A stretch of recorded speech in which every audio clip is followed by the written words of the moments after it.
We're here on the field at the Dogs' first scrimmage of the fall season.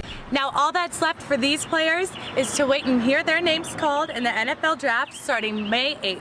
Jillian Bertolucci with GoBulldogs.com. There was much more, however, to an equestrian match than the victory inside the arena. After the ceremony, fans filled the newly named Margie Wright Stadium to honor her successes right here at Fresno State.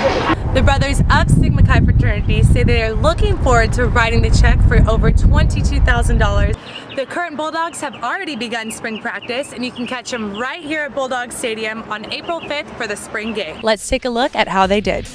Most of the time is spent here in these stables, taking care of the much bigger athletes, and finally surpassing that $100,000 mark to help patients right here at Children's Hospital.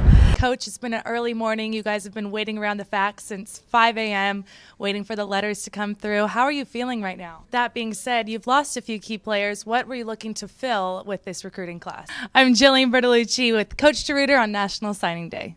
Thanks, Brian, and hello, everyone. Welcome to Fresno State Focus Sports. I'm Jillian Bertolucci. Former Fresno State star quarterback Derek Carr will pay a visit to Cleveland this week. After 30 years, an American man has won the Boston Marathon. Well, the Clovis Rodeo turns the big 100 this year. Jeff Smith tells us how Clovis is celebrating this big anniversary. I'm humbled, proud, and truly honored to have my name and my family's name in the #1 stadium in the country. Thank you.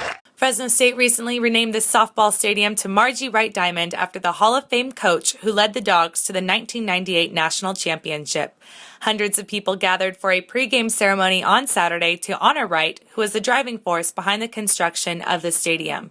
President Joseph Castro, Athletic Director Thomas Bowe, and former player Kerry Donis all spoke in praise of the winningest softball coach in NCAA history. Donis said that Wright was a trailblazer for the sport. This was the first women's softball stadium built, and everybody else modeled their stadiums after this growing up. So we put softball pretty much on the map.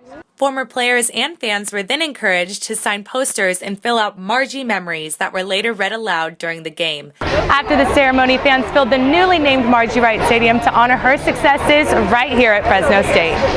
On the field before the game, Congressman Jim Costa presented Wright with a Congressional Record of Honor for her contribution to women in sports. Congratulations on a job well done.